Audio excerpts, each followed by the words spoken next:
இந்த லெசனில் வந்து பார்த்திங்கன்னா 9th ஸ்டாண்டர்ட் என்சிஆர்டி.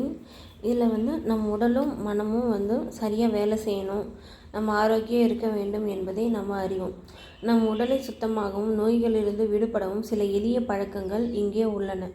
இந்த பழக்கங்கள் நம் உடலையும் மனதையும் ஆரோக்கியமாகவும் மகிழ்ச்சியாகவும் வச்சிருக்கோன்னு சொல்கிறாங்க. அது என்னன்னு பார்த்தீங்கன்னா, நம்ம இன்றைக்கி காலைல பல் விளக்கிட்டோமா, குளிச்சிட்டோமா, தலை சீவிட்டோமா, சோப் போட்டு கை கழுவணுமா, நகத்தெல்லாம் வெட்டி சுத்தமாக வச்சுருக்கோமா, ஒவ்வொரு நாளும் நம்ம செயல்களை எழுதுங்க. நம்ம இதெல்லாம் செய்யணும் அப்படின்ட்டு. என்னென்னா, குளிக்கணும், கையை கழுவணும், பல் துலக்கணும், 6 கிளாஸ் தண்ணி குடிக்கணும், உணவு உண்ணணும், மொத்தம் 8 மணி நேரம் தூங்கணும், வெளியே விளையாடணுன்ட்டு, காலையில் நைட்டு 2 முறை பல் விளக்கணும், உணவு சாப்பிட்ட பிறகு ஒவ்வொரு முறையும் வாயை கொப்பளி இருக்கிறீங்களா, கழிப்பறையை பயன்படுத்திய பிறகு வெளியேருந்து வீட்டுக்கு வந்த பிறகு சோப் போட்டு கையை கழுவணும். இதில் எதனா ஒன்றுனா கூட உன் உடம்பை பத்திரமா பார்த்துக்க வேண்டியது உன் கடமை. மீனாவின் தாத்தா தனது பற்களை சுத்தம் செய்ய ஒரு வேம்பு அல்லது கருவேல மரத்தின் கிளையை பயன்படுத்தினார்.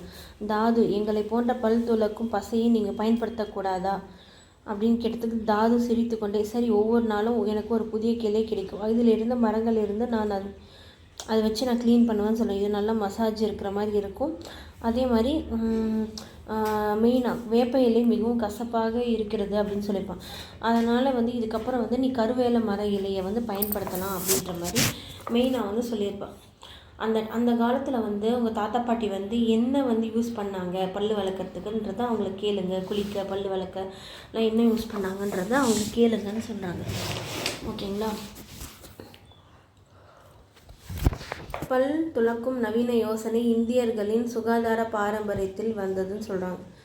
சில கிளைகளை பயன்படுத்தி நம்ம வந்து பல் விளக்கும். அது வேப்ப மரம், புங்க மரம், கருவேல மரம் அப்படின்ற மாதிரி சொல்கிறாங்க. ஆரஞ்சு அல்லது எலுமிச்சை தோல் 1/2 லிட்டரு தண்ணியில் போட்டு மூடி வச்சுட்டு முழு கிராம்பு அல்லது பிரியாணி இலையை போட்டு 3 அளவுக்கு வந்து வெள்ளை வினிகரை வந்து இப்போ இதில் ஆட் பண்ணிவிட்டு மூடி வைக்கணும். ஒரு சூரிய ஒளி பாட்டிலில் படும் பகுதியில் சுமார் 2 வாரங்கள் வைத்திருக்கும். எப்பொழுதாவது கலவையை குளிக்க விடும். 2 வாரங்களுக்கு பிறகு திரவத்தை வடிகட்டும். இது அனைத்து நேரங்களிலும் கிளீனர் தயாராக உள்ளது.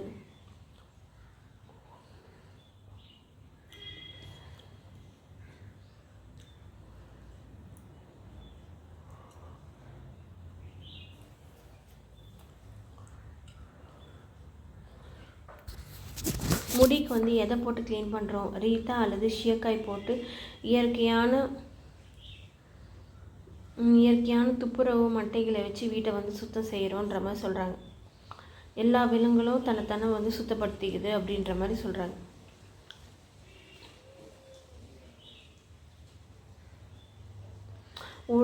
குரங்குகள் வந்து உட்காந்து உடலில் இருக்கிற பூச்சியை வந்து எடுத்துடும் அப்படின்னு சொல்லுவாங்க. ரெக்கையை சுத்தம் செய்யும். கொக்குகளை வந்து இறகுகளை பயன்படுத்தி சுத்தம் செய்யும். இப்போ நம்ம விளையாடும் போது நம்ம உடம்புக்கு ரொம்ப நல்லதுன்றோம். இப்போ ஒருத்தவங்களை ஓடி பிடிக்கும் போது நம்மளுக்கு மூச்சு வாங்கும், அப்படியே கன்னங்கள்லாம் வந்து சவுக்கும். இதனால் வந்து உடற்பயிற்சி வந்து இதயத்தை வந்து கனமாக்கும், வலிமையாக்கும்னு சொல்கிறாங்க. தத்தி தாவி குதி, வாத்து போல் நடக்கவும், ஒரு தவளை போல் குதிக்கவும், பூனை போல் ஓடவும், இதெல்லாம் வந்து ஸ்கிப்பிங் கயிறு இதெல்லாம் பயன்படுத்தினீங்கன்னா வச்சுக்கோங்களேன். ஸ்கிப்பிங் இதெல்லாம் பயன்படுத்திங்கன்னா உடம்புக்கு வந்து ரொம்ப நல்லது. கார்டியோ சுவாச அமைப்பை உங்கள் உடலுக்கும் இது வந்து ரொம்ப முக்கியமான விஷயம். இதை நோட் பண்ணிக்கும். உடலுக்கு வந்து முக்கியமாக வந்து 3 வகையான பயிற்சிகள் தேவைப்படுகிறதுன்னு சொல்கிறாங்க. கார்டியோ சுவாச அமைப்பை வலுப்படுத்துகிறது, தசைகள் மற்றும் எலும்புகளை வலுவு செய்தல் மற்றும் உடல் நெகிழ்வுத்தன்மையை பராமரித்தல் அல்லது மேம்படுத்தல். கார்டியோ ஸ்ட்ரென்த் ட்ரைனிங் அப்படிலாம் சொல்கிறாங்கல்ல. கார்டியோனா சுவாச அமைப்பை வலுப்படுத்துகிறது, தசைகள் மற்றும் எலும்புகளை வலிமை சேர்த்தல் மற்றும் உடல் நெகிழ்வுத்தன்மையை பராமரித்தல் அல்லது மேம்படுத்துதல். இது எல்லாமே வந்து எக்ஸசைஸோட ஒரு இதுதான்னு சொல்கிறாங்க. இப்போ கால் வலி அது மாதிரி இருக்கிறவங்க வந்து செஸ் விளையாடுவாங்க. அவங்களுக்கு வந்து பார்த்திங்கன்னா மனம் மற்றும் உடல் ரெண்டுமே வந்து சுறுசுறுப்பாக இருக்கும் செஸ் விளையாடும் போது அப்படின்னு சொல்கிறாங்க. இது என்னென்ன கேமுன்னு உங்களால் சொல்ல முடியுதான்னு பாருங்கள். அடுத்தது வந்து இங்கே மறைக்கப்பட்ட அனைத்து விளையாட்டுகளும் பெயர்களும் கண்டுபிடிக்க முடியுமா? உங்களுக்கு பிடித்தவைகளில் ஏதோ ஒன்று உள்ளதா என்றது உங்களுக்கு தெரியுதான்னு சொல்லி பாருங்கன்னு சொல்கிறாங்க.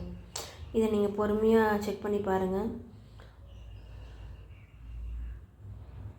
சாலையை கடக்கும் போது, பூங்காவில் விளையாடும் போது, பள்ளியில் விளையாடும் போது,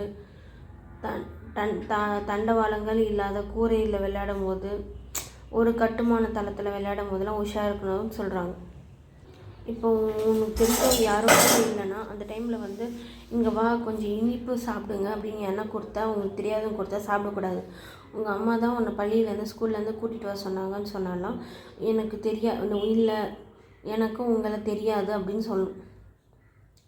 நான் காரில் உட்கார், நான் உன்னை வீட்டில் விட்டுறேன்னு சொன்னாலாம் போகக்கூடாது.